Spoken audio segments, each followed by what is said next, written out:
Welcome to my space. I'm Sherry Pluskota, and my co-hosts tonight are Donna Morton and Asimov, otherwise known as Isaac. Hey, Tim, how are Hey, how you? you doing? Can you hear me? I'm good, thank you. Meet my co-hosts, Isaac and How you doing? Donna. Hey Tim, how are you? Pretty good. Good.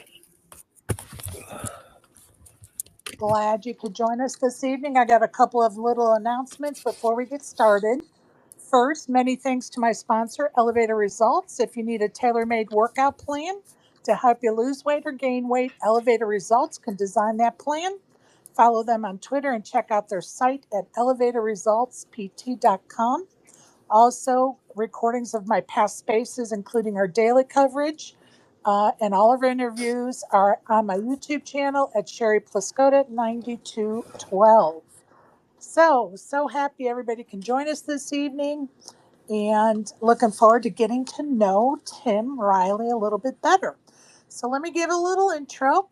Tim has 256 entries on his Hendon Mob. He has more than 2.8 million in total life earnings recorded, with his best life cash of 245,000 for his second place finish in the $10,300 EPT buy-in 2013. Tim has 85 WSOP caches with 4 final tables, 13 WPT caches with 1 final table, and 4 EPT caches. Out of Tim's 256 caches or entries on the Hendon Mob, he finished in the top 5 23 times, or 8% of the time. Very impressive. Our guest tonight is part of the elite poker coaching staff, and hopefully he's going to tell us a little bit more about that. So, welcome, Tim. Glad you joined Hey, us. how you doing? It's great. The great intro I'm there. do It's quite the intro. well. Just kidding. Well, it's easy to have a good intro when the subject matter at hand is doing a great job I in the poker appreciate that. world. Well, we appreciate you. Can you tell us how you got started in poker? Yeah, I've kind of it's always just been part of my family. I learned to play 5 card stud with my sorry, 5 card draw with my dad, like when I was really young, probably like 6, 7 years old, and I used to play with him for quarters and pennies, and he'd take my allowance back from me after giving it to me, and used to do that for a while and played some little tournaments at family get-togethers and friend get-togethers, and I just seemed to be winning a lot more than I should be, to the point where they were like, "Oh, you're cheating" and stuff like that, and I was like, "I'm not cheating. I don't really know." I just had certain things that I could read people, and I was really good at math, and the things that I'm really good at made sense for poker, and the things that I'm not really good at were just like I can't spell for crap, so that's good because I don't need to spell for poker. So I can Right. read people's psychology, that kind of stuff. I'm really good at problem solving, but the stuff that I'm not good at has nothing to do with poker. So it just kind of fit me, and I kind of gravitated toward it, and started playing with friends, and they were all making like $100,000, $200,000 a year playing on Poker Stars and Full Tilt back in the day.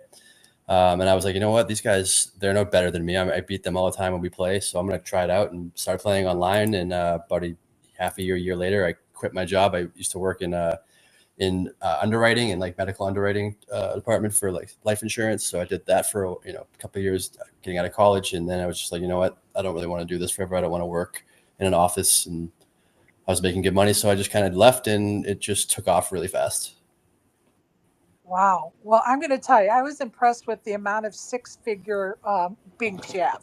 I was like, he is really getting some good binks going on here and sustaining his career because of it, and very impressive, Tim. I need Like that. I I need was that looking big at your bink though. record. I need the big one. That's what I'm waiting for. I've been on the I cusp hear so many you. times now, and I think something like this summer I had the monster stack, and we were 7th place. I busted, but I got it in ace king for the ace queen to knock a guy out and move up in 6th place. I would have been like second in chips, and obviously I lost the hand. So brutal things like that happen deep, Uh, and I got aces cracked too, and a few levels before that. So nothing you can really do. And when you get deep in these spots, if you don't work out, it can be can be pretty painful. If you don't have that lady luck Yeah, at that crucial it's moment, really what right? it is, and people don't realize like the difference between like either running bad in a certain spot or somebody else doing something they're not supposed to do, or that can just totally change the outcome of for you. So a lot goes into it. Just got to keep grinding and trying to get out and do the right thing over and over again, and not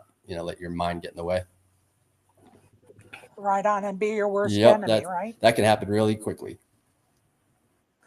Tell us what is a common leak or leaks that most players have? I think the biggest leak that people play is playing too much and playing when they just feel like they have to play and they don't really want to play, and not being balanced with their life. You just wake up and you just start looking at the schedules, you're seeing what can I play today with no real plan. I've done that long times in my career, and I find that those things I'm firing one after another, and I'll have some good results, but you don't really build a lot. It's tough, and you don't really get to see your family, your friends, and have a really balanced life.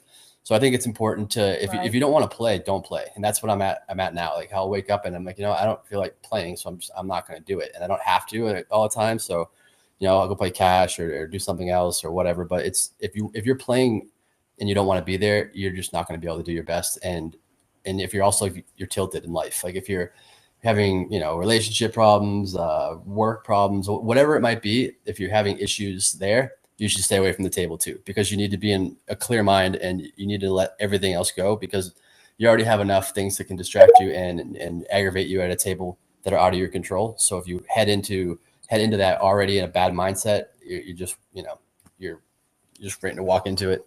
You're going to be I could not agree with you put in a more. bad spot. How can you focus on your game if your brain is somewhere 10,000 miles away? Exactly. I think that's great advice, and I appreciate those words.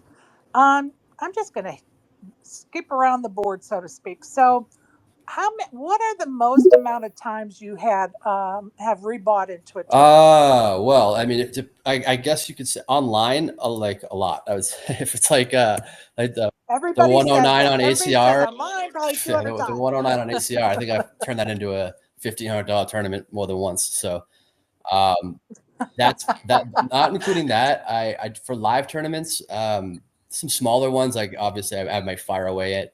But when it comes to like a bigger buy-in, I'd say like a major event, like let's just say 1,500 or above.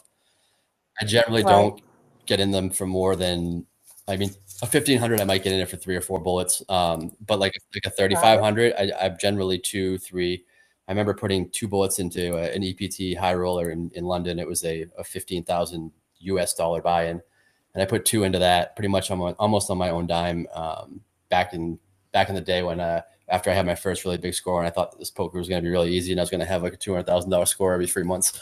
So yeah, it's painful though. It's not fun to like think about it. And I think that's another big thing is people just like, oh, I'll just rebuy, or I'm short and run it up. Like that's really big, is to like not be in for more than 1 bullet. And a lot of these tournaments, you get paid out. Like if it's $1,000 buy and you get paid 1,500 or 2K. If you're in for 3 bullets, you just you have to ladder all the way up to like probably tops 5% of the field or more just to get your money back. So. Right.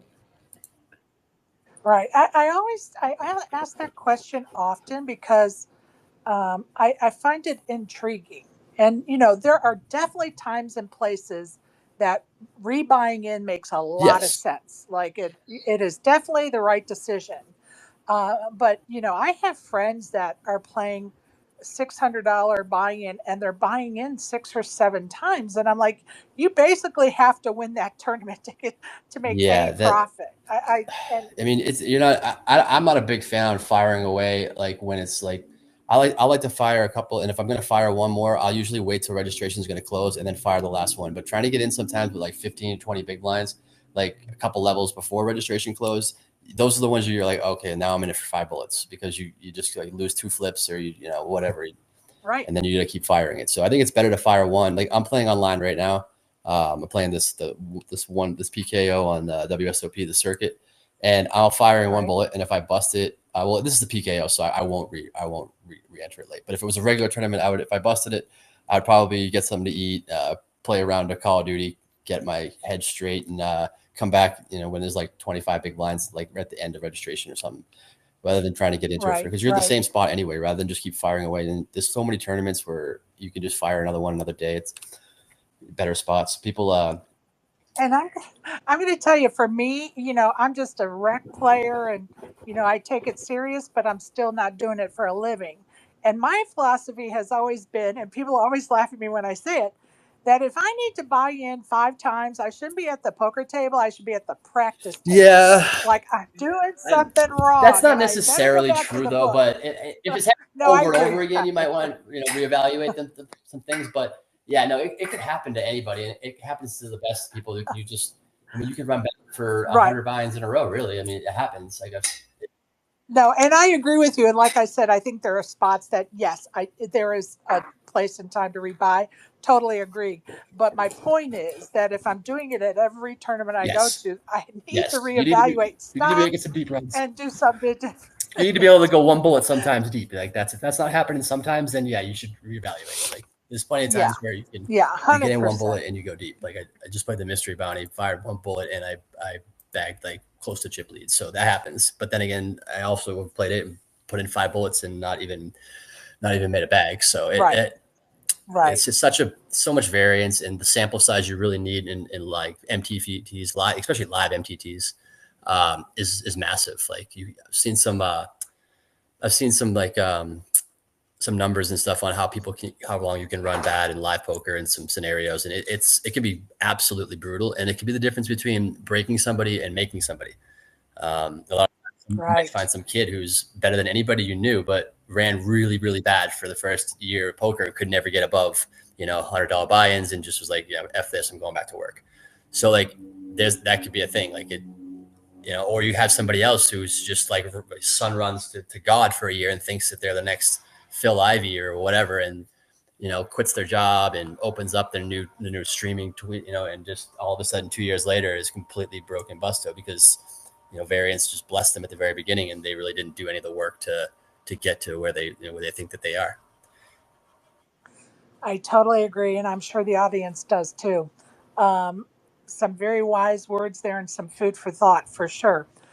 I posted this week about you, coming in for an interview, and the Cookie Monster of Poker, who I believe Mark Checkwitz, told me that I needed to ask you what your favorite cookie is. I mean, I think the peanut butter cookies that my girlfriend makes are probably the best cookies in the world right now, but she burnt them last time, so I'll let her forgive that one. That wasn't her fault. She forgot they were on. But other than that, peanut butter cookies probably my favorite. I like some Girl Scout cookies too, but peanut butter's definitely got to be the go-to. Do you know that the only Girl Scout cookie I buy for myself are the peanut butter ones? Those are my favorite ones. I love those.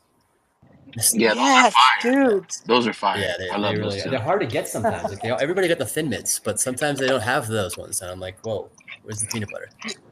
You know what cookie is really good is the cookie that they give you at certain Hiltons. The DoubleTree, like when you go to the DoubleTree, the DoubleTree chocolate chip cookies. Yeah, those are fire. Let me tell you something, Isaac. You can order those off the website and get a can of them. I have them delivered to my kids on their birthday. There's too many kinds of cookies out here that I like. Unfortunately, I'm cursed with a lot of cookie love. Like the one from Costco. My goodness, yo, the chocolate chip cookie from Costco is next level too. I haven't tried that. I'm gonna have to try that one. Oh yeah. I had a question, Tim. Like, do you have a personal number for like how many big blinds you're willing to like get in there late with? Like I heard you say 25 earlier. It depends on the tournament. Is that like really? No. It depends on the tournament. If it's some of the turbo tournaments where the average stacks are much lower, I'm fine with getting in late. If it's a satellite, I'll get in last minute with 7 big blinds. That's actually probably one of the best spots to be in. For late redging, I don't want to give away too much satellite stretch because people are really bad in those, and it's a different game. And when you're getting in at the last minute, you're not really trying to accumulate all the chips like you are and take every good spot in a tournament. You really are more about surviving, and you only need to be in the money with 1 chip or have a tenth of a chip.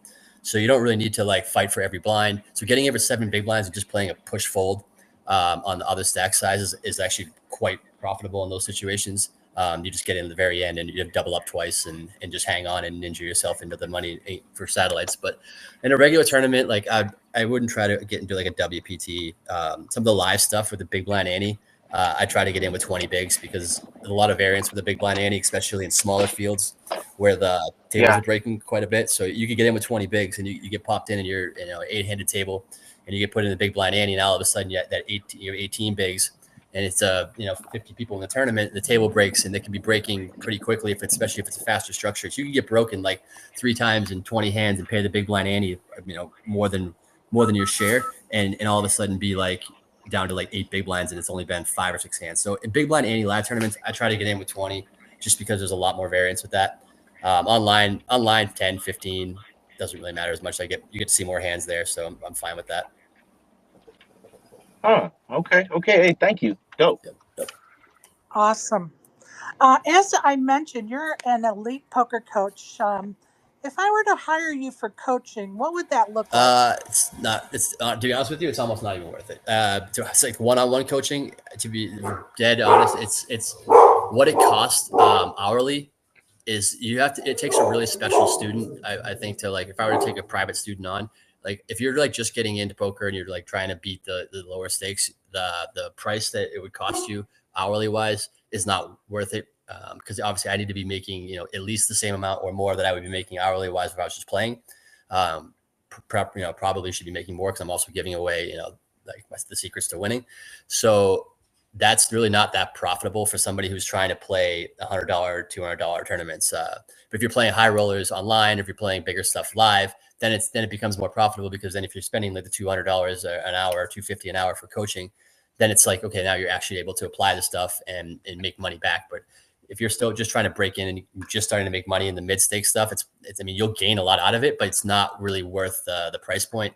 I would say there's a lot of other better stuff that you can learn for free through Twitch or through other people, other coaches, who you can get the basic stuff, and you really want to get the more advanced high roller GTO meta game stuff.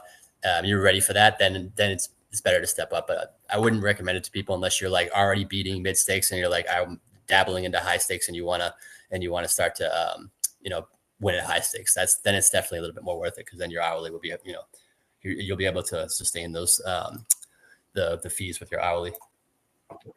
Great advice. Advice. Thank you for that. Okay, I'm going to set the stage. 2017 WSOP, day 4 of the marathon tournament. Okay, I know where we're going here. You know where I'm going. I do. Who's in the We're hand going with Maurice you? Hawkeye. Yeah, I knew that was coming. And that's either someone that we love or someone that He's we a very hate, polarizing right? character. Yes, he is. Set up the hand for well, us. we had been battling a little bit back and forth. He was on the table next to me for a while, and anybody that plays live poker knows and heard Maurice. He's not shy. He likes to mix it up. He's one of those guys that likes to talk a lot at the table, kind of get in your head, and it's part of his game, which is it's just fine. I actually think I like it, and I wish it was done more, and I wish it was allowed more. But I could just hear him going, and people were always just complaining how he's just trying to go off on Rex and all this and that. So we got to a few hands, and the one hand to set it off was I had king queen of spades, and there was a min open. We were like 6-handed deep, and maybe like 4 tables left, maybe 7-handed. And the guy under the gun. And Jeff. What's that? Jeff Turt. Yeah, that's the guy that opened. Yeah, okay. Opened. So I didn't see him open. Yep. He min opened, and I was in like the other side of the dealer, and I didn't see him open. And then it folds to Maurice. So he min opened to like 2 big blinds, and Maurice made it like 4 or 5 big blinds on the button. And I had king queen suited, and not seeing the open, I thought that Maurice, he had already been sizing up on my big blind already, because I think he just didn't want me to defend.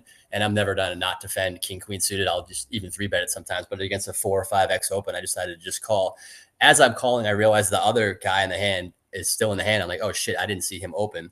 I still probably would be fine just flatting with that hand there against Maurice, because he doesn't really have a 3-bet bluffing range. He's kind of a one pony show where he's going to either have a big hand or just kind of flats. He's kind of stationary pre-flop. So him 3-betting that spot probably means that he has a decent hand, and I wouldn't really want to 3-bet him anyway with that hand. I would just call. And the opener, he'd have to have a really strong hand to 3-bet at that point once I call. So my call is whatever. It's fine, about 40 big blinds deep, I'd say, 30 big blinds deep. So the flop comes out. I flop Broadway with 2 spades. I have king, queen of spades. So with the redraw, I check call like a third pot. Okay, Yep. time out. The flop was, I want to tell everybody the cards because they're curious. Yep. It was an ace of spades, a jack of diamonds, and 10 of spades on the flop. And you had king and queen of spades. Yes. So I checked. Maurice bet like, I forgot the exact size, 40, 60% roughly. And I just called. The turn was probably the worst card in the deck for my hand. It was a jack, offsuit jack. So board pairs. Now, obviously, I'm beat by all the boats, which he has quite a bit of: ace jacks, tens, aces. So he does have a lot of those hands in his range especially when he's 3-betting. So not going to raise now for sure. He bets again pretty big sizing, which I didn't love, to be honest with you. It wasn't a great feeling when the board paired and he bet big like that. But I'm obviously still never in a million years folding here. I'm just going to call him down and lose if he has it. And so I call again, and then the river was the gin, jack of spades, and I hit the royal on the river, and I checked it over to him, and he shoves instantly. He does this little thing and shoves in like for about a pot size bet, and obviously I meet him with the bad news, and he flipped over his hand like super confidently and he had pocket aces for aces full, and he was just like besides himself. He was just berating me like, you can't believe you called there pre-flop. And then you call on the turn. You're like half your stack. I'm like, this guy's obviously has no clue what he's talking about whatsoever, because this is the most standard. Who the hell is folding this on the turn or ever? Like he's just mad, which is okay. We all get mad. So he's just trying to berate me for a little while about that hand. I just want a big hand for him. And if you really want to talk about it, I even said it, like his shove was absolutely fucking horrible. Like his river shove, yeah, he has aces full, but like when I call the turn, the hands that I have there are either king queen, which is suited, which is going to be a lot of times going to be king queen of spades, or I'm going to have a jack, which is quads, which beats him anyway.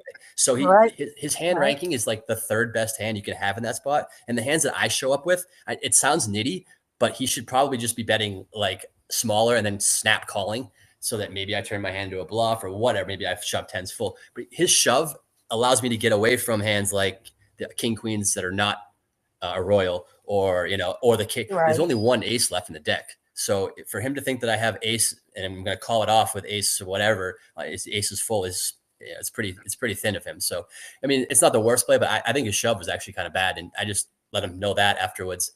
And then we played another hand, like a half. Wait, we want to hear the comments. The comment wasn't there. This is the comment that the comment was after the next hand. It was like the build up was there. So the next hand was the next hand was when he and I got in a hand and I raised like I think I raised king nine suit, a king nine or something like that. And the flop was like 5-5, 5-5-3. And I bet like a quarter pot. He check called. And then the turn was a 3. So it was 5-5-3-3. And he leads like a bigger sizing. And in my mind, I'm like, he just never has anything here right now. I'm sorry. He check raised me on the turn. I'm sorry. I bet again on the turn. I'm actually betting my king high for value because I think he has a hand like, some kind of a straight draw. And I'm just trying to get value that he might peel another one. But he ends up check raising. I bet small on the turn. He check raises on the turn. And I just called with king high. And the river was a 10. So it's like 5-5, 3-3, 10. And he shoves, puts me all in for my tournament life. And I'm tanking for a minute. And he's like, go ahead. And I know you're going to call with jacks. I know you're going to call, but go ahead. He can't fold jacks. And I'm just looking, I'm like, he ain't got shit right now. That makes no sense. I ended up just calling it off with like 26 left with king high in the marathon. And he's like, jacks are good. And I wait, and he doesn't want to flip his hand. I'm waiting. And then finally he flips over his hand and he's got 6-4 or something like that for like the straight draw that bricked off. And then I flipped over king high and he sees the king high and he's just like, what the fuck? King high, man, this kid right here, this kid's going to be working at McDonald's in a few years. You're going to see this kid working at McDonald's. You're going to go to the drive-thru, guarantee you see that face at McDonald's. And I just stood up and I'm taking the pot and I'm like, bro, this ain't the fucking circuit. You need to go back to the circuit because this ain't the circuit. And that's where it went. That's when it went wild after that. Then we had security behind us And an hour that was later. the comment that was heard around the poker world. This ain't the circuit. Go back to And then the I wore a circuit. T-shirt for the main event 3 to 4 days later that said "This ain't the circuit" that somebody had made. Andrew Barber had made for me, and I wore it that day. I love you. I love you for that. That's amazing. Oh my God, that's my kind of troll. Yeah, I'm a bit of a Sort of troll. like Donald Trump showing up in a Yeah, garbage I truck. love That's that my one kind too. of Yeah, troll. I like that kind of stuff. I like it when I'm a big fan. I absolutely love it. Are you in town in Vegas for the I have. NAPT? It's How's that awesome. going? NAPT Poker Stars. They do it right. For as much as I think Win is the king out here in Vegas. Yes. I do think that the Poker Stars is right there with them, and it's hard. It's hard to like almost say that, and it's like a big statement, but every little thing you could possibly imagine Poker Stars does, and they incorporate everybody, your family, your friends. Like you can come out and they're giving away Sphere tickets, so you can just go get tickets to the Sphere when you go watch it with your friends, your girlfriend. You can go get tickets to go karting. They have something every night, that you can go do. The whole setup up there is awesome. The way they have the tables set up, color coded, and it's just smooth. Everything is smooth. The dealers are good. The floor is good. They know what they're doing. They've been doing it for longer than I've been playing. And my first big tournament was the Very NAPT cool. in Mohegan Sun in 2012. So they've been doing this for forever. And as good as Win is, I think that Poker Stars, I mean, the Win tournament, the 10K is obviously phenomenal, but as far as like, the day-to-day, everything else, it's really close actually, which is really good because that's a really good thing to have because those are two companies there Absolutely. that That's definitely good care for about the us. players. That's amazing. I love that. And are you playing? What are you playing tomorrow? I might play. They have a either 1100 or they have some kind of NAPT Cup thing or whatever. I'm out of the 5K, unfortunately. So yeah, Sorry that's all about right. It that. was not my day. I've played well and ran it up a couple times, but didn't end up making the money. Or didn't end up making day two, which is kind of sucks, but it is what it is. It happens. I Yeah. hear you. I feel that I hear you. 100%. Okay, Miss Right, Hell right, yeah. Isaac. All right, Miss Donna, do you have some questions for Tim? I do. Hi, Tim. How are you? Good. Glad to hear it. Who's your favourite player and why? My favorite player to watch, probably Tony G. Just because I love his table talk and his shit talking, and I think that he keeps it right where the line should be, and he says the right things. He's not too over the top. He's not really too mean, and he just cracks me up. So like I don't really know him personally. I've played with him once, like, almost 10 years ago, but and then like his game is he's not like he's a really good great pro or anything like that. He's fun to watch, and he's a good live pro. He's talks a lot and gets the game going, and it keeps it interesting. I love his table I think talk. he's one I of the think he's best. flipping Yeah, he's one of the hilarious. best. I think it was in Triton. There was a cash game he played. This is the last time I saw him like in a full session, right? And like at the very end, he gets like aces and gets a set and like gets all the money. He's like, yeah, that's why I'm the best because I get all the money. Give me the Yeah, money. I'm like, yo, yeah, goat, goat. yeah. He'll do some horrible He's shit like the King hilarious. Jack hand with what's his name on your bike hand is just one of the classic. He just does something stupid and somehow gets it all in with King Jack or whatever it was, Ace Rag, and King Jack calls him. I forget what the exact hands, but either way, I think it's Ralph Perry, and he just goes off on him and telling him to get on his bike and on your bike and calls it off. It's really his table talk is up there. Luke Schwartz is another one who I very much enjoy watching when he does ever play live. He doesn't really play live too much anymore, but watching old videos of him back in the day, like live cash games and tournaments, wherever he gets live, he's never somebody when you put it on, it's like, oh, this is going to be boring. It's always entertaining. Yeah, that's when I see poker now is that the table talk is non-existent almost in a lot of tournaments because everyone is trying to, have the position and look all like, And then the stupid rule that they won't allow you to do it anymore, and a lot of times like they're just floors are enforcing it, and like the other day I said something, it just it was like nothing really. It wasn't I said something like, you got like something like you really got it this time. Like, just like the dumb thing, like just, things that should be totally allowed, especially in heads up play when you're just like, there's two of you left in the pot. Like, I get it when there's multiple people, you can't really obviously talk about anything, disclosing your hands wise, but even then you should be able to talk a little bit. Like, I think it adds an element to the game that is actually needed and makes it way more fun to watch. Way more fun to have major table facts. talk. Way more fun. Like, Jamie Gold, Okay, for you guys, example, how did you feel about like Jamie Gold when he did his run? Like, I loved it. I mean, I think Jamie Gold is I mean, he's somebody who's obviously ran well above his expertise. I don't know what you'd say. That he ran like amazing to do what he did, but the table talk is what made it way more fun, and he got action. There's obviously like the guys like Will Kasuth, though. There's another end of it where that might be a little bit too much. Though. There's a line. There's definitely a line of table talk where you're berating and you're too much, and that you're now taking away from the pleasant experience from everybody else. I mean, you should be able to make it you should be able to try to get in players' heads a little bit, and not make it like like this fairy tale. Personal, but you don't have to exactly. You don't have to do. The things that he was doing was just a little bit above where you should be able to do there. So there's definitely a line.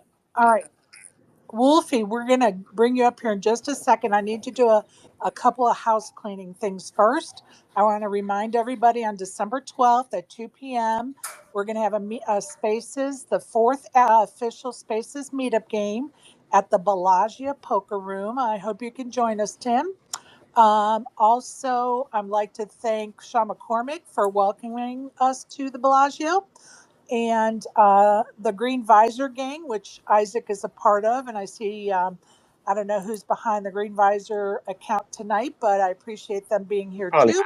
And they have given us 2 Phase 3 passes to give away at the meetup game. So thank you for sponsoring the meetup game. What is Greed Visor? What is it? Can somebody explain to me? Go ahead, Isaac. We're a poker club. Started out in an NFT world. We're like a trade group in an NFT project that had the Green Gambler Visor. Basically started out as, we would all collectively make a pot of Ethereum, play. The winner would collect an NFT that we had all, chipped in for, basically, and it grew from that. We've been around now for 2 years. Yeah, dirty NFTs. Word. It's a dirty word for me, man. You want an NFT? I'll give you some NFTs. I'll sell you one real cheap. I got like all kinds of little animals that I've wasted money on. We all. I got koalas and dingoes and all kinds of stuff that I spent thousands on that are just sitting in a wallet right now. I love it. I went nuts with that stuff. I made bad decisions. NFT was a wreck shop, let me tell you. But the dope part about it is that in that, though, we kind of found, a little community of us. Yeah, started out with a handful. Cool. Now we're a few hundred. We play basically we have like seasons. Everybody chips in, buys the chip or whatever. That's your membership pass. And like this season, we're playing for 20K, and this season's up at the end of December. Next season, we're playing for 40K. And we divvy that out amongst 2 weekly games. And then we have these other things called duck races, where literally your token number is a duck, and if it crosses the line, you win. No brainer shit. Okay, I like that. Yeah. I mean, man, if you want to, I'm all about like having fun. I would come play. I like to play fun games. Like I've been playing a lot smaller than I used to, and having way more fun doing it, and making and not even like sacrificing a lot on the gains either. Like I have a weekly home game with my girlfriend's been running for years, just family, friends, and they play 2-3, $5,000, $500,000 buy-in, and it's fun. It's all fun. There was like 1 or 2 others, like pro, semi-pro, but everybody's just rec or sports better. Just and we just fun. It's a shit show. It's literally just a bunch of fun, completely inappropriate comments, and then having a few drinks with friends, watching football, and it's so much more fun rather than sitting at 5-10, grinding it off into. At the end of the night, I'm like, cool. I made $1,500 playing 5-10, and some nights I make just as much playing 2-3 uncapped 2-3 games. So, so Isaac and the gang, the Green Visor gang, has given us 2 free 2 passes, Phase 3 passes, to give away at the meetup game. So I appreciate you, Isaac, and the gang. I'll have to come check that out. Yeah, Tim. Listen, absolutely. I added you, bro. Add me back. I'll get you in there, but come fuck with us. I think you'll have a good I time. will definitely. All right. Love that. I also will need to continue on with the thank yous of SW and Matty S for offering to buy the pizzas for the meetup game, and to our Spaces regular Jeff with two F's for his donation to the Splash the Pots, and also to Poker Kieran, who's donated some Oakley sunglasses that we're going to raffle off to any of the women that are playing that day. Sorry, guys, it's just for the women that that prize is. And as Donna mentioned previously, those that are playing the meetup game are going to get a special gift from me. So lots of fun stuff. We have some other things in the works, and we'll keep updating you guys. So that's the meetup game on December 12th at the Bellagio at 2 p.m. So that's what we need to do on that housekeeping stuff. Now, Donna, go ahead with your questions, love. Yeah, you know Luke Slaydog very well. Oh my Have you got goodness. any good stories Oh, too many. between both of you? Too I've many. I been feel. Where waiting for is he though? this. I feel. I mean, I'll definitely. He's at Still gonna fucking Foxwoods. tell him, but I He's feel playing at bad that he Foxwoods. doesn't. So what? He's always on his phone. Where is he? I'm gonna text him right now. Yeah, he's in a tournament. He can't be in here in a Yes, tournament. he can. He can put his headphones on and listen. Okay. I feel I bad telling agree. some of the stories without him here, but Don't. I'll still No, tell him do anyway. Oh, it. he can listen to it on the You guys know about recording. Dana, right? Do You guys know tell. Dana? Come So on. back in the day Spell. when like this is before my time. This is probably 2010. Luke was before Luke won the Lambo and all this. He this is back when the Sorrel Mizzy was like the crusher on Poker Stars, I guess. And Luke created. He's gonna kill me for telling this. He created a fake account. Yeah, account. we know about Dana. You're Yeah, good. so you Keep guys, going. okay, so that so basically, so Yeah, you guys we know do. about this one. All right, then yeah, basically made a fake account, pretended to be a girl, and was flirting with Sorrel, and basically had Sorrel teach him how to play poker like at the next level, like 3-betting and 4-betting spots and deep in tournaments. And so this whole time he was just stringing Sorrel on, sending her pictures, pretending to be a girl, and getting spoon-fed, elite at the time, elite information.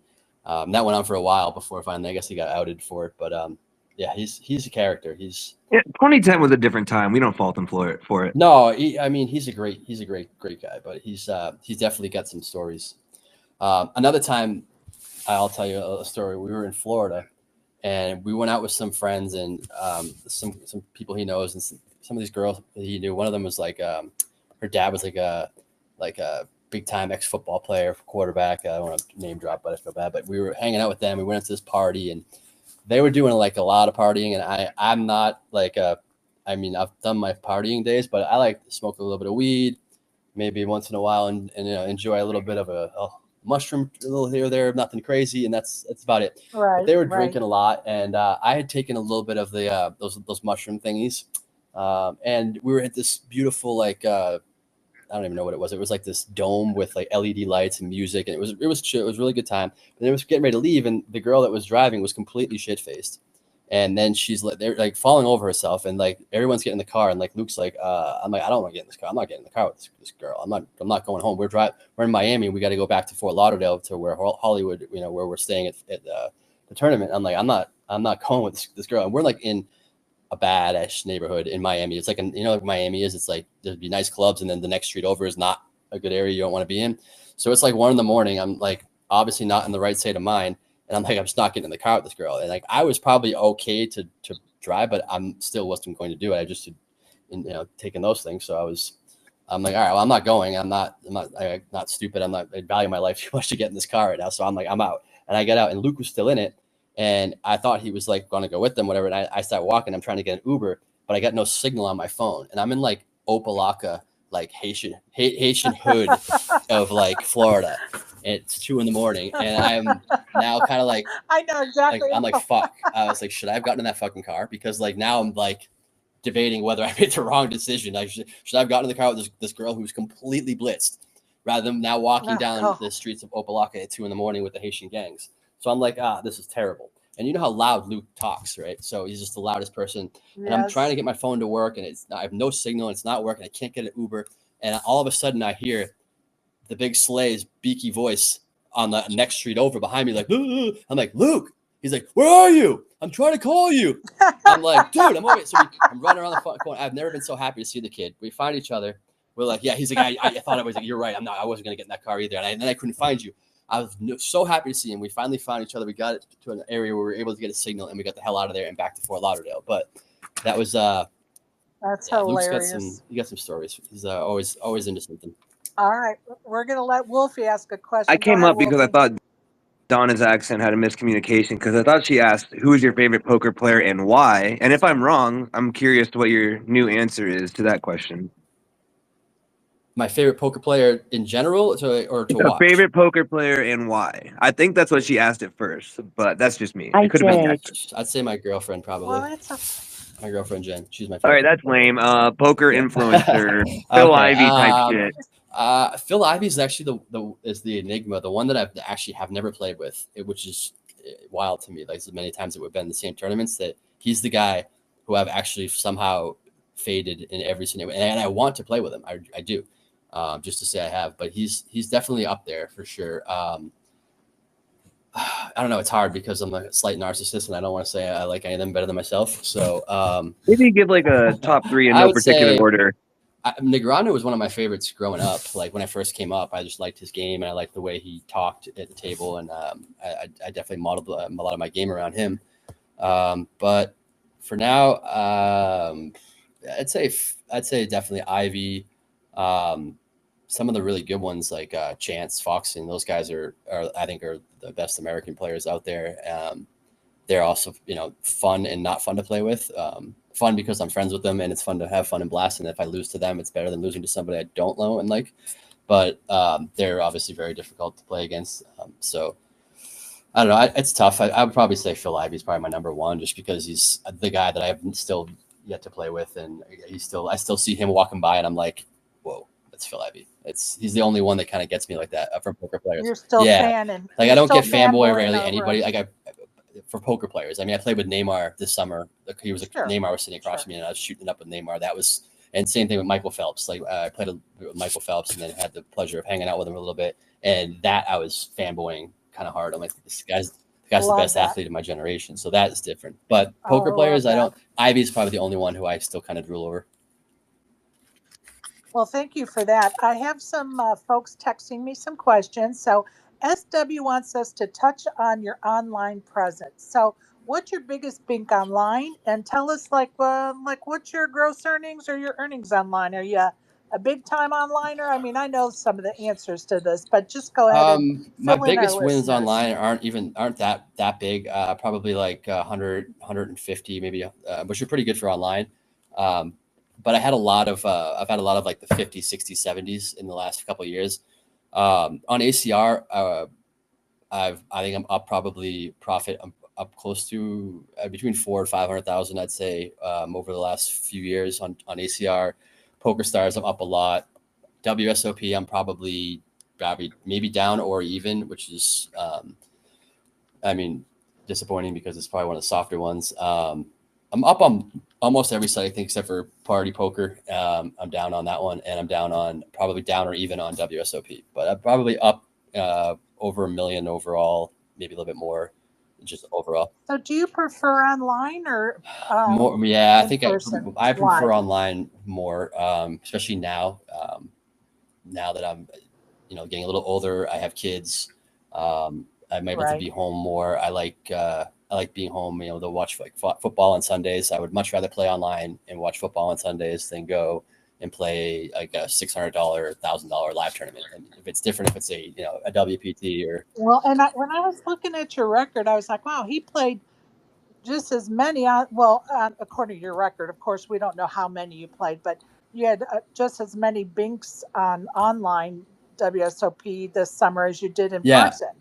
I was like, oh, he was playing hard, hardcore online during the WSOP too. So I found that interesting. And I noticed too, Tim, that like the main event doesn't seem to be a priority for you. It seems like you sometimes play it or sometimes don't. So like, what's your theory about the main event in Vegas? The main WSOP, I play it every year. I've never not played that. It's a priority for me. It's I've played it every year since I've 2011 or 12. Since I first came to Vegas. I think Okay. I've cashed it 6 times of the 12, or roughly about half of it. At that event, I'll never miss forever. It's I definitely think that's the best event for sure, and it's the event that anybody and everybody can and should play. That's What's your fondest memory about playing the WSOP main event? but I had the deep run I had probably when I got like 120th or whatever, day 5. Just keep waking up every morning and being still in it. It's just, I kind of like pinch yourself, think, could this be it? Could this be it? But it wasn't it, but it was still a fun ride. You know, when you go deep in that tournament, there's nothing like it. It's the only one that's like that in the world. So that's, yeah. Right. And the history of it, right? Exactly. Yeah, it's kind of from the Binions history. to Rio to now over Right. to Paris. It's gonna be Yeah, there. It's gonna I be there agree. forever. Well, I appreciate that. Snoop Dogg has sent me some questions. So, question number 1 is: do you still tilt? And if you do, what do you do to combat it? I do tilt a little bit here and there. Try to combat it. I try to like just stay in my head that like, okay, just keep doing the right thing, and you know, like things happen and people do dumb things and suck outs, coolers, whatever. They're going to be there, and you can't avoid them. And if you're going to play poker for a career, it's just something that's going to happen, and sometimes it can happen for a lot longer. Like you know, I've been on like a little bit of up and down swing. The last year, the year before last was a really bad year for me. I was just could not buy a bucket and losing every time I went to go play. And it's really easy to start making excuses and like try to start, you know, doing things different or gambling in spots you shouldn't gamble. And that's something you need to stay away from. You need to like, you know, stay within yourself and have conviction and just keep studying and knowing, okay, this is right. I don't care. I know I lost 10 times in a row doing this, but this is the right play. This is the right move. And if I keep doing that over and over again, in theory, things are going to work out. Thank you for that answer. His second question is: if you could have one hand back, Oh, what Jesus was Christ, I it? knew exactly And what it what was. would you do differently? $10,000 Bellagio Cup 2016, I believe it was, playing against a guy, an old OG guy, Dutch guy, Grover Matal. He's like 65, but he's like a hood ass gangster, 65-year-old. You wouldn't. He's not playing like the old 65-year-old guys were back then. He was in the streets and doing dumb, crazy stuff, talking. He was like a little mini Tony G. I played a pair. I had pocket tens against him, and I flatted pre-flop, and the flop was like ace something, and it was so bad. It was so bad that there was like, I basically put him on one hand and thought he was bluffing with a hand, and then just like with no fold equity, put it in with tens on like an ace king, king something board where I'm like, he can't have anything here. The way it played out, I was like, he doesn't have a king. He wouldn't have raised the flop with a king. Like nothing else makes sense, and he wouldn't be jamming. So he ended up having quad kings, which is why I was like, nothing made sense except for quad kings. And I'm like, all right, I just put him on one hand, which I actually blocked too, which is even worse. I put him on like 10 jack, and I had pocket tens, and they called it off with, it was so bad, and just like saw that I was just, I could have literally run the entire deck and taken every card in the deck and still not won. So it was pretty bad. Yeah, that's easily the worst one. Oh, brutal. Brutal. Okay, Wolfie, go ahead, bud. So I'm looking at your profile and I see this pinned tweet with the "Don't bluff idiots" thing, and you have Queen Jack of Diamonds. I'm curious if you like flopped a straight flush, or did it turn into you bluffing an idiot? No, I just thought of that early. I mean, the big general advice, and I was like, I was going to play a Venetian, and I was like I end up busting these tournaments with big stacks and trying to bluff idiots all the time. So I made the cheat sheet, and I put it in my hand, and the Queen Jack, I don't even remember that specific hand, what it was. I just took the picture with that one. I thought there was a good looking hand to take it with, and I said, this is my little cheat sheet. So I just put it in my hand like I was going to have it there every hand to remind myself not to bluff idiots. Every single hand. You don't remember what happened though? I'm just extra curious. Like what happened in the hand? I couldn't. I can make something up if you want, but No. I'm just kidding. I really don't. It was just the Photoshop that was the hand. It was. I may have even. I definitely played it, but I don't even remember the results or whatever. It was more of just. Well, it's better than a Photoshop. It's a video. I mean, or whatever. The video. Yeah, no, exactly. The video. I just wanted to put it. You know, I put the thing in my hand, took the video of it. I didn't want to use 10-3 off. Like, you know, it was like. It wasn't as sexy as Queen Jack suited. So, and I wasn't going to wait all day for aces to take the picture. So I saw the Queen Jack suited. I said, all right, this will work. And I went with it. Thank you for that. Go ahead, Donna. Yeah, where's your favorite place outside of the US to play poker? I love the Bahamas. I have really good results down in the Bahamas. I like warm places. So outside the U.S., I like the Bahamas. I like playground poker in the summer. Hate the winter. I like what they do up there in Canada, Montreal. But I think that I would probably say definitely probably down in whatever it is, like the Bahamas, or whether it's Atlantis or what the hell's the other one there, the Baja Mar. I've had good results. It's beautiful down there. I like playing in Malta too. Anywhere where you can go outside and be out in the sun, or take your time to You go to the play beach. Malta? I played Malta. I haven't played it in years, but I played it maybe 10 years ago. Well, I think you better come to the Malta Poker Festival in October then, Yeah, or in April, because I'll be over there next year, I think. So sounds yeah, it'd like be something good we to could come see you do. over there. Yeah, we could come take a trip. I'm always down to take a little vacation trip, and we'll get out and we'll go take a little trip and play some poker, and then hit the beach up Yeah, I I'll love it. contact you about it. for sure. Thanks, Tim. No problem. I love that. Now tell us,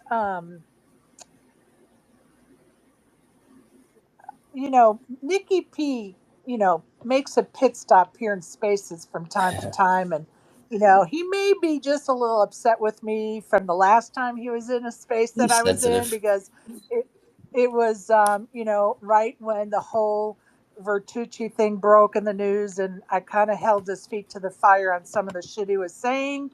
And anyway, he still loves me down deep. I know he does. But anyway, so what actually, there seems to be some history between the two of you. Like, can you just maybe, and it just can be general information for our listeners, because we've just heard about, there's tension between the two of you. Like, what's the history there? We're both from like the Foxwoods. He's from New York. I'm from Boston. We played a lot together coming up, and we see each other a lot. Had a lot of mutual friends, and then throughout our careers, we just kind of went in different spots for a while. He was kind of hanging on for a while and down trying to play as much as he can, but he was kind of broke and getting himself into trouble and getting himself into debts and stuff. And he was always had the hunger for it, but just hadn't really had the breaks yet. And I just always had this weird soft spot for him, even though he was like a loudmouth and kind of annoying. And certain things about him, like I don't know, it's weird. I wanted to help him in a way, and I just felt weirdly bad for the kid. Like he was, I don't know, it's weird. It's like he's just like, I mean, he doesn't mean to be a dick or He had a a soft scumbag spot for him. or yeah, I did. I could see deep down he Right. didn't have a lot of the means that other people had, family wise, growing up. A lot of other opportunities I had that was able me to play poker and not worry about certain things out of college that he didn't have. So like those kind of things, I kind of was like, all right, well, kind of grew on me. He was always just there and around, and always around our friends. And after a while, he was always asking me to put in tournaments and stuff. So I started to like take some action of his and putting him in stuff. And even though I had known that he wasn't the best with paying people back, even it would always probably come, but it was he had nothing. So he would go to a trip and he'd be sleeping on couches and floors. So he'd spend money for eating. You kind of knew what you were getting yourself into, but at the same time, it wasn't like there was going to be big losses. It would be 300-400 there, here and there, and not get paid back, whatever. But it would eventually probably come. After a little bit of while, I was doing this, and he started getting a makeup number. It was getting a little higher. It was about maybe 15-20K in makeup, playing maybe $1,000 tournaments or less. Where I had some of his action in a tournament, and he cashed and like cleared his makeup, and it was basically mostly my money, a little bit of his, and we were supposed to meet in Montreal a few days later. He was at Borgata. I didn't go to Borgata, and I was going to Montreal to play the party poker 5K up there. And he was going to meet me there and bring the money for me. And I was like, all right, bring it, because I'm not going to bring a lot. I'm only going to bring 10,000, and I'm going to need it up there. So I get up there with 10,000. I fire a bullet in the 5K, and I busted it, and I had 5 left, and not even enough for the full bullet. I was like, and I said, Nick, I need to get that 20. And he's like, oh, I only got this. I left the rest of it in a bank account with a friend under their soapbox with the key that's in the refrigerator next Tuesday. Like, it was just, you knew something was up. And I was like, all right, fuck. So now I'm up here with like very limited money. I ended up luckily winning a seat into the 10K. So I cashed the 10K for like 100K. So I ended up getting money up there. So it wasn't that issue.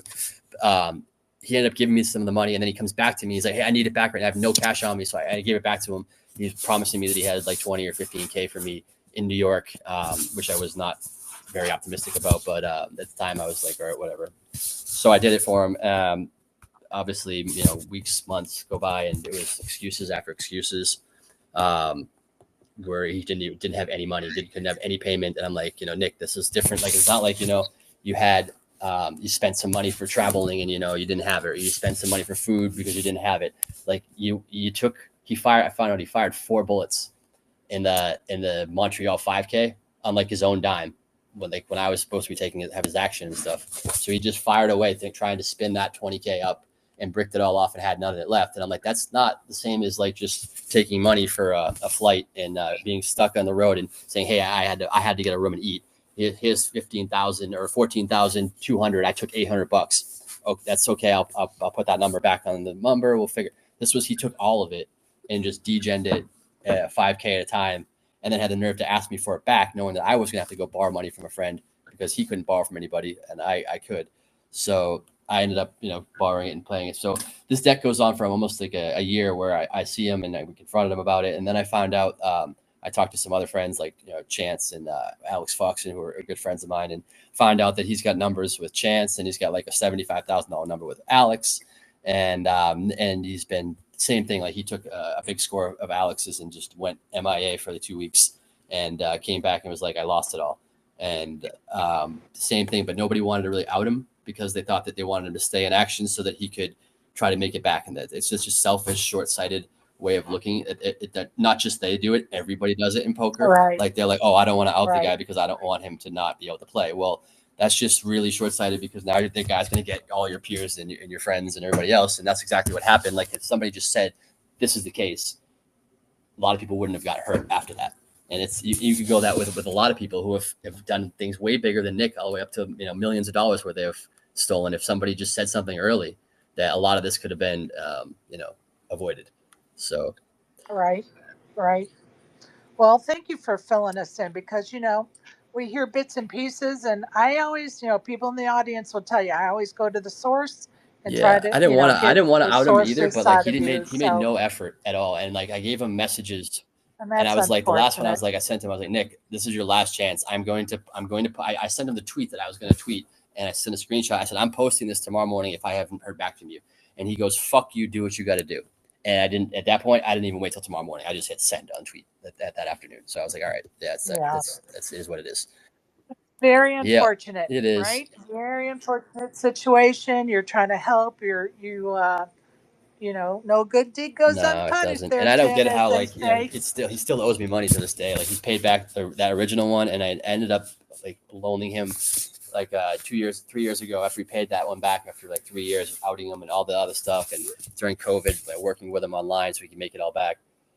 He paid me back most of it, and I lent him another like $3,000 or something like that. Like the summer, I think it was the summer we had like the COVID year when we played in November. I gave him like $3K then he was supposed to give me back, and then another like little falling out happened where I found out he was doing some other shady shit online where he was multi-counting, and I was like, dude, what the fuck is wrong with you? Like, you just don't get it. Like, and I said, send me all my money back. I don't want nothing to do with you. We're done doing business. And from there, he went off in like a smear tactic, and that was during the whole COVID thing where he was, you know, he's the one who said that I didn't get a vaccine card, all that crap, because that's where that came from. He was trying to lash out on me because he was pissed at me. Well, you know, it's interesting you brought that up, because when I was trying to look up some information so that I could, you know, question you tonight, of course, the whole vax, you know, thing came up, and I was like, I remember that back then, but I didn't remember it was you. So I was like, oh shit, it was Tim, and NickyP was playing the snitch, and that was, you know, a little bit of bullshit, right? And he was angry and frustrated with the fact that I had told people that what was going on with him, and that, you know, that he was cheating and this and that, and so he tried to like, it was a strike that's back. all he could say against me was something like that or whatever. So he took shots where he could and tried to like say things to try to fight back, and then it just escalated into even a bigger ordeal, which was ridiculous. But Very unfortunate. Very that's all right. unfortunate. But It's all behind us now. that happens in the poker world, Yeah, it right? happens. Yeah, we've all heard the stories from all different levels too. It doesn't Yeah. matter. Those stories are out there, right? So, Isaac, you have any questions for Tim? Um, Probably. Oh well, you know what? What would you say for like running in tournaments? Say like the Win Millions and whatnot. Like, what what would be your strategy in a tournament like that? For me, I'm gonna play as many satellites as I can. The 1K satellites are really, really good. So I'm gonna try to play like 4 or 5 satellites, and I'm hoping to win 2 seats if I place 5 satellites. The numbers that I have online and my satellite numbers are really, really, really, really high. Probably some of the highest ones out there. So I'm going to try to win 2 seats out of like 5 or 6 bullets. So that will give me, basically 10,000 worth of bullets. And I think that this tournament is not. It's a great tournament. It's a great structure, but people are delusional when they're like, it's the main event in July or June or whatever. December. It's absolutely not the main event in December. It is a million times harder than that. In fact, it's one of the harder tournaments out there. It's a great tournament, great structure, great payouts, but it's you're going to get three starting days with re-entries. So you're going to have to face, Chance 6 bullets, Foxen 6 bullets, Adrian Mateo 6 bullets. These guys are all the best players in the world, now have unlimited bullets and resources, or not unlimited, but at least six bullets to play. It's going to be saturated with heavy hitters down the end. It's not going to be like the main event where Fred from the garage down the street somehow managed to make day 6. It's not like that. You look at that final table and it's like 5 Euro crushers and 3 American crushers. It's like, that's it. There's no wild cards there. By the cream of the crop rises in that tournament. So it's a great structure. And if you're a good player and a winning player, you should be playing it.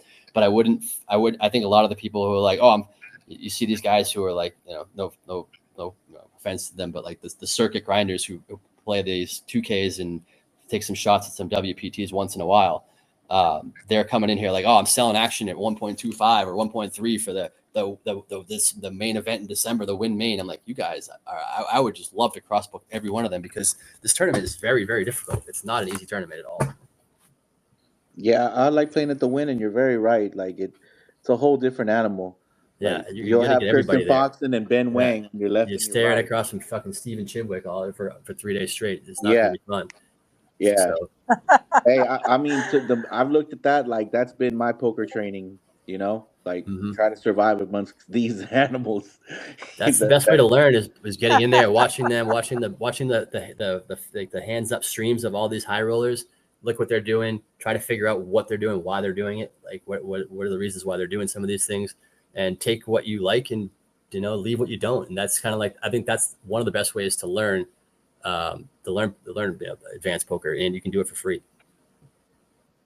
I love that, and I do that often. Go ahead, Isaac. What were you No, going to say? I was just saying. No, I totally agree with what he's saying. That's very true. That's very true. I'm going to welcome Matt. He's been waiting patiently to speak with Tim. Go ahead, Matt. Welcome. Hey, Sherry, thanks for having me on, and Donna. Hey, Tim, how are you doing, man? Hope you're keeping well. Doing well, thank you. Good lad. You're an absolute joy and a pleasure to watch whenever you're playing poker. I know you've been in some very, very big tournaments throughout the time. Which would you say was your favorite one you played in, and why? My favorite tournament, excluding the main event, because that's just always going to be like, it's just that, that one tournament. Some of the I think probably I like the PCA a lot. They don't have it anymore like they used to. When it was a 10K buy-in down in the Bahamas, where it was like a good structure outside. At nighttime you had the water slides, the water park, the clubs. It was a really fun atmosphere to be down there, and the tournament's great. Obviously, PokerStars does it great. I think that was one of my favorite ones. It was like a non-miss for me. I would always be there if they had it. But once they switched it to a 5K buy-in, it wasn't as profitable to go down there, because the trip itself would usually spend 4,000 or 5,000 staying at Atlantis for a week, and flights and food down there. So if you're going down there to play in a tournament that's a $10,000 tournament where you have 200% ROI, you can justify spending $5,000 or $6,000 to travel there. But when it was a $5,000 tournament, it's tough to go spend $6-7 grand to go play a tournament where your expected value so big, maybe break even. So that's what switched up there. $6,000. That is quite a lot, isn't it? I'm staying at the Goodness Cove. me. I'm staying at the Cove with eating at Nobu every other night. So I could do it cheaper, but I'm also turning it into like a little mini vacation. So you don't have a lot of time, but especially when I was grinding a lot, like to do that kind of stuff. So I'd go and I'd book the trip. I'd stay for 10 days. I'd do the tournament for like 6 or whatever it is. And then I'd just stay for like 3 or 4 days after and just, vacation. Definitely, it's always good to have a bit of time off, especially with family and friends. Always yes, gets absolutely. the good R&R. Yeah, it's like summer camp in January in the Bahamas. You get to see everybody from the World Series. Like this is 2 times a year where everybody would be there. It would be like the World Series and then at PCA. Like those were the 2 spots where it was like a reunion. Awesome. I love that. Go ahead, Donna. Yeah, Tim, what is the best thing, like your preparation for actually doing a tournament, such as eating?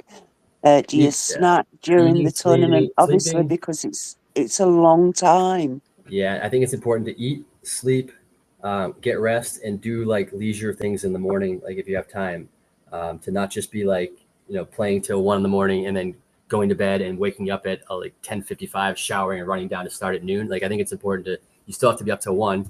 Try to get up at 9, and give yourself an hour to do something, whether it's sitting outside the sun or listening to music or going for a walk or playing a video game or whatever it might be, some kind of normal thing to kind of just relax yourself before you get there. Eating is very important. And sleeping is very important. I think it's anytime you can try to adjust the schedule when there's multiple day ones. Like for the main event, every year I always try to make sure I go where I can play day 1A, and then I have a day off when the day 1 whatever it plays, and then you play day 1B, and then you have the next day off when all the next day 1B people play. So I try to make it so that I have day on, day off as much as possible in big tournaments, because the fatigue is like a real thing. You'll get to like day 4 or 5 and now the sleep that you're trying to keep on top of is tougher because you're up to 1 and you're at day 5. Now you're thinking about like, okay, I'm going to be a chance to make the final table tomorrow for over $1 million, and sleeping is not as easy as it was 3 nights ago. So I think getting your sleep and trying to stay rested as much as possible is probably the most important thing, because you get deep in these tournaments and your mind definitely will shut down. Like sometimes at the end of a day of just playing all day online, like I go talk to my girlfriend or whatever, and she's like, "Are you all right? Like what's wrong with you?" I'll be like, "My brain is scrambled. Like I've been doing nothing but thinking since 9 a.m. and it's 11 o'clock at night right now." So that brain power, yeah. You need the break. Absolutely. I just want to let the folks know that are in the audience, if you want to come up and chat with Tim for a minute, ask some questions, make some comments, now's the time. Press that request button in the bottom left corner. You guys know the drill. Little shout out to some of our listeners. Todd, I see you, and D-Man and Barry and Maddie and SW and Casey. We appreciate you being here, joining us. And Jeff, thank you for the dono. And Ryan and Karen Chess is down there, and Kush and Backdoor Jen and Trout, Flow Junkie. I appreciate everyone. If I missed your name, I'm sorry. It's not on purpose. Glad you guys can join us. Ryan Koss and Hayden, and those of you in Gitmo, appreciate you as well. So thank you so much. Again, if you want to ask a question, now's the time. We will do a little rapid fire. Are you game? Sure. Tim? Let's go. All right. Gummy bears or Sour Patch Kids? And just for the record, I asked for some help putting this together in a space the other night. So some of these we got a little creative. Phone calls or text messages? Phone calls. Do the dishes or do the cooking? Cooking, easily. Beach or mountains? Ooh, beach. Boxers or briefs? Briefs. P. Diddy baby oil or lube? Oh, you gotta go lube now. And Slay wants to know your body count. My body count, Slay. What kind of question is that? Oh, we threw him under the bus with that one. That's the kind of question it is. Oh man, like a dozen, maybe. I don't know. I have no Oh idea. my God, we had fun in No this idea. space talking about that shit the other night. And I said, I'm going to ask him because somebody said, ask him his body count. I was like, okay. But, we got to blame Slay for that one, especially because he's not here with us tonight. So that's what you get for standing us up, Slay. We're throwing your ass under Higher the than I want it to be. bus. I wish it was So, lower. That's all. well, it is Yeah, what it is, Tim. I wasn't as It selective in my is what younger it age. is. I was. Now I wish I was, but that's all right. Well, and you know what? Yeah, You I live plenty and learn experiences. and you It keep on wasn't the worst moving. thing that happened, but whatever. Yeah. Right? All right, I'm going to go around the horn for people's last questions, and we're going to let you off the All hook, right. my friend. All right, Matt, you're first. Any last questions or comments? Just to say that it's been an absolute joy and a pleasure talking to everybody. Just one more last question. Tim, have you ever heard of the Caribbean Poker Tour? The Caribbean Poker Tour. I have heard of it. Yes. Have you ever played there? I have not. It's a very, very good tournament. It have used to be broadcast over here in the UK. Is that the one they have in Bermuda too? That's right. Yeah. Yeah, That's yeah. the one. Yeah, I actually have heard good things about that. Would you play there if you had the chance? I would. They have beaches there. I would go. Oh, can't go wrong. Have you ever visited the UK yet, Tim? Yes, I have. I love the UK. I've Any been particular places? a few times. I've played. Been to London a bunch of times. Played poker there a few times. I played some NAPTs when they had back the Hippodrome and whatever the other was the bigger one they had there. I forget the name of it now. But yeah, I like London a lot. I like traveling, and they speak English there, so that's really a plus for me because I don't speak, very well any other languages. So I like to be in my comfort zone.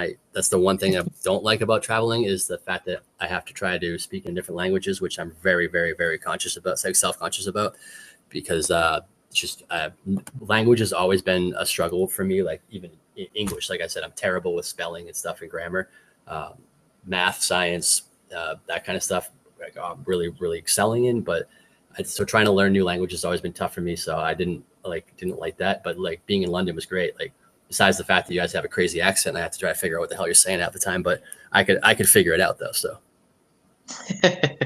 Oh, don't worry. If you come further up north, Tim, don't worry, He's mate. Well, screwed. you'll be fine.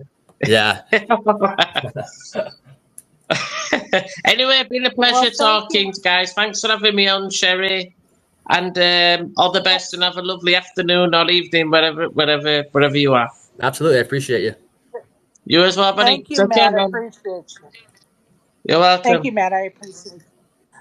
Isaac, any last comments or questions, my friend? Yes. All right. Say you played a few big tournaments and you come like very close to the money but still haven't hit it. Is there anything that you would say like advice? Like should you have a certain VPIP? Like I think you need to look at your bubble game. I came from a cash background where I was winning a lot in cash and then switched over to tournaments. I'm talking 10 years ago now, when I first started. And I remember I would go deep in these tournaments, like not deep, but I would get big stacks early on. And I was bubbling all the time. And like the hands I was playing were completely standard hands, normal hands for 99% of the tournament. But the bubble play is where it's completely different. And these hands were like, I would be like raising and calling off certain, like maybe like pocket sevens or something like that, where I am, picking up small edges, but I'm also putting myself at risk on the bubble. Those kind of things where you need to start to look at them. If you're finding yourself bubbling a lot, then maybe you need to like look at your bubble game. You probably need to be a little tighter on the bubble. Sometimes it's important to just tighten up and fold the king, queen under the gun when you're like 5 off the money. When you know that the guy 2 to your left is just going to go hammer time with this big stack, and you just can't do anything about it. You're just going to end up bleeding off chips. So. Or busting on the bubble. So I think that definitely take a step back and just go review the bubble. Like I definitely have like some videos and coaching videos where we basically focus on like different points of the tournament. I call them like choke points, where you start out where you playing at certain ranges where it's just very much like a cash game, where it's just if it's plus EV or not. And then there's certain spots where like registration's closing. There's times you want to kind of tighten up because some of the shorter stacks are trying to incorrectly gamble to double up or not. So like it's even though they're doing it incorrectly, you still have to kind of play a little bit smarter, because if you're opening the hands that like are going to get shoved on, and you're not able to call them off because you don't know that their ranges are way too wide right now, you're going to get yourself into a spot. So that's like another little choke point. Another one is when you get to the bubble, or then you get to the final table bubble. Like these spots are where the ranges change significantly, and that's what you need to look at. Like people aren't going to be opening. Like a guy's not going to be opening off 20 big blinds, 2 off the money with hands that are just like easy snap folds. So if your guy's opening and you're ripping king queen for like 20 bigs over a guy's open, which is completely standard 99% of the time in the tournament, except for the fact now we're at one of these choke points, and now his ranges is completely different than what it would be the rest of the tournament. You're going to be shoving into a range that's nutted, and you're just going to lose so often. So like those are times where like you need to recognize those points and adjust accordingly. Thank you for that Appreciate advice. that greatly. Thank you, Tim. And remember to follow me back so I can get you in the server. I will. I'll get you right after this. When I get out of here, I figure out how to get the hell out of here and not close everything down and shut us off. I'll find you right after that. That's what's up, man. And if you can't, I'll help you with it. Just DM me. Donna, any last questions or comments? Yeah, I just want to say thank you, Tim, for joining tonight. It's been quite entertaining and quite good fun. Really nice finding out about young things. If you've got some downtime in December and you like fun, I suggest you go to the Bellagio on the 12th. I do like fun, and I will be here. I mean, I live here, and it's not much going on. We got the WPT at Wynn sometime in December. Other than that, I got nothing that I have circled on my calendar, so I will circle that. Definitely. Love it.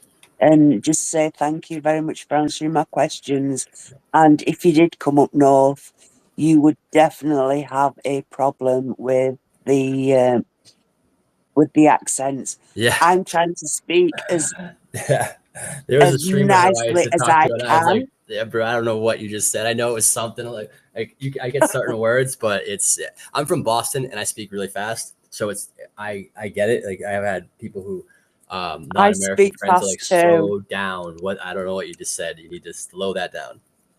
Yeah, I speak fast too, so I totally understand, and I'm trying to slow myself down. Yeah. I mean, this lot know me, so they can understand me half the time, but what I say is put the subtitles on. Yeah, that would work. I had a friend who they would like not answer the phone. They'd see me calling and they'd just hit the end button and then text, because they're like, I have no fucking clue what you're saying. So I just they're like, it was easier, and they were like not like fluent, but they spoke English. They had like 12 years of English class. They could get around and talk. No, you hear their accent, but on the phone talking to me, they were just like, nah, just text me. But I can understand you perfectly, even though you speak quickly. I can understand you perfectly. The quick speakers, so we get each other. We do. Well, thank you ever so much, Tim, and I'll hand it over to Sherry. Sherry, thank you, darling. Thank you, hun. I want to give a little shout out. I think I missed Gene, and Burroughs was in here, and he still is. So shout out to those guys as well. Tim, it's been a pleasure getting to know you a little better, and I echo again Donna's sentiment that we would love to have you at the meetup game. I will be there. I will be there as long as I'm not in like the Wynn tournament. I'll make an appearance. Yep.